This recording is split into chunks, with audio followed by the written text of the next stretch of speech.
experimental arrangement done by Davison and Germer to study the wave behavior of moving electron. See here.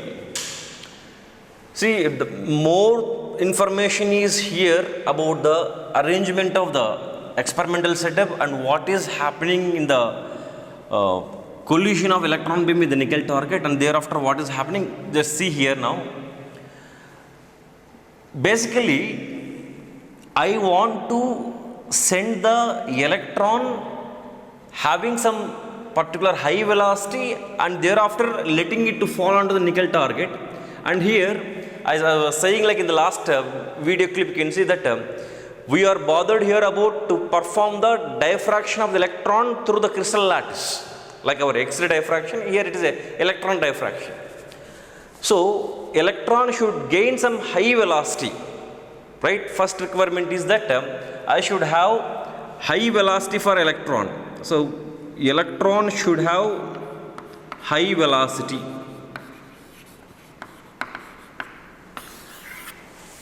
First, I should have electron, no. I need to create the electron and it wants to go and hit the nickel target, given nickel target with high velocity. For that purpose, I describe the complete diagram in this manner starting from here. This is what a closed circuit with a filament connected to a low tension battery. This is what you're going to be. It is going to play the role of electron gun. I mean, from this filament I am going to get electrons outside to this chamber, which is a vacuum chamber, evacuated chamber. This is completely an evacuated chamber into which electrons are going to send through this filament. I mean, this is like a source of electrons, this filament.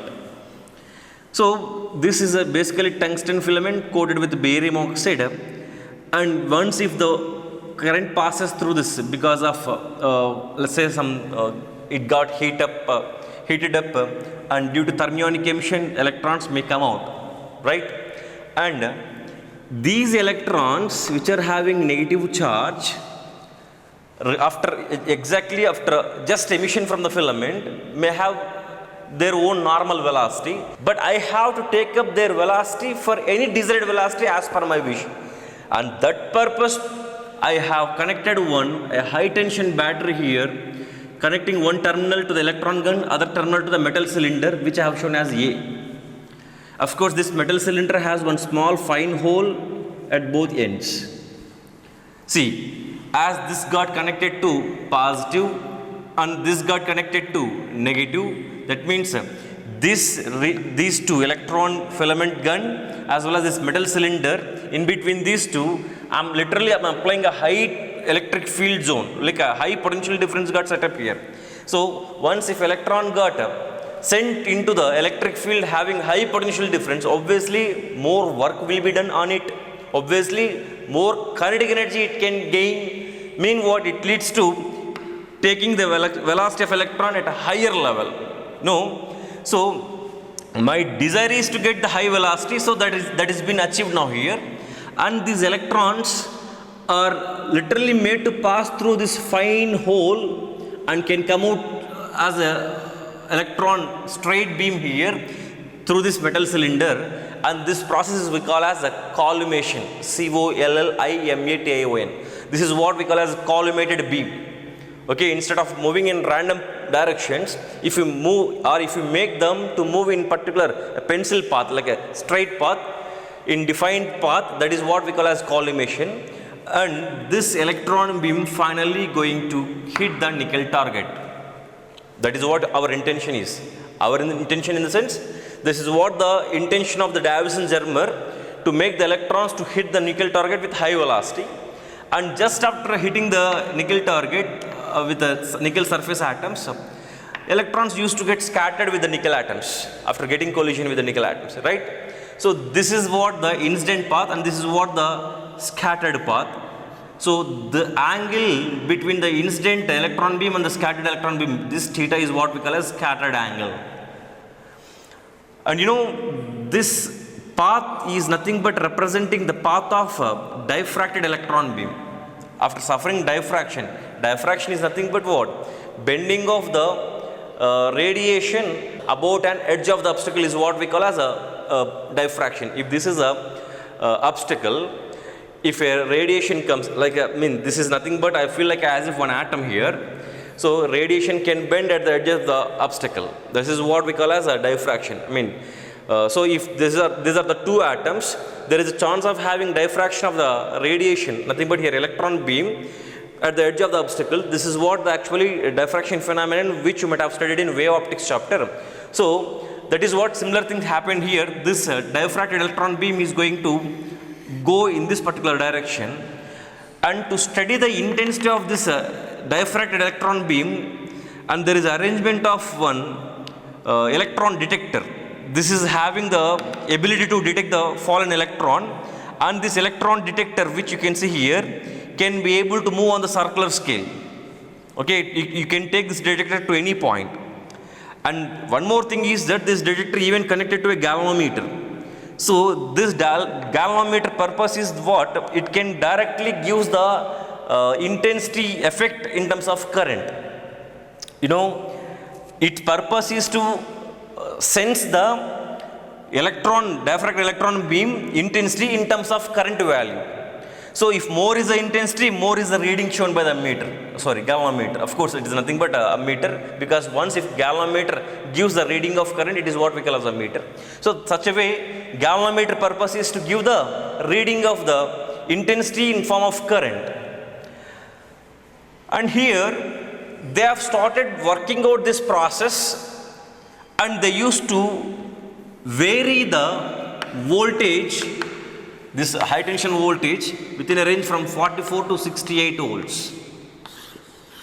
Okay, choosing different accelerating voltage, and they used to move the galvanometer detector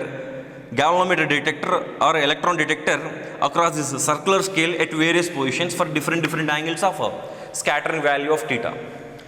So here is a very interesting fact is, for particularly the value of scattered angle theta 50 degree, and for particularly accelerating potential difference of 54 volts, they have got the intensity of scattered electron beam like a peak value, best value of intensity they have obtained, maximum value of intensity they have obtained at this particular value of, assuming this as at a 50 degree, and the potential difference is 54 volts. They have got particularly at this position a very great current, showing the great reading in the deflection in the galvanometer, saying what a maximum intensity has been achieved compared to other points. Here they have achieved very great intensity.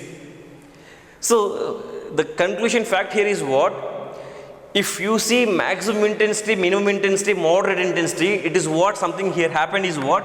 What could have happened here is that interference of the electron beam might have taken place here in phase. So it is much related with the topic of interference of two light waves. So if and only if the incoming beam has wave character, then only there is a chance of having the constructed interference to get the maximum intensity. So that is what the actual mechanism happened here, and the readings given by the galvanometer, if you convert into the wavelength value after getting the maximum intensity for this particular value of 50 degree and 54 volts value, the experimental calculations of wavelength are to be given like around 0.165 nanometers. This is what the wavelength which they have achieved for the matter wave of electron in this experiment of diffraction through nickel crystal. And see now, what next is that we have to check with this value with our de Broglie's statement. What de Broglie's hypothetical statement was that what de Broglie wavelength lambda of any moving particle is given by h by mv. If it is particularly electron, we have directly the formula 1.227 by root of potential difference nanometer. So here this was a theoretical statement said by the de Broglie for the electron to calculate the wavelength of the moving electron.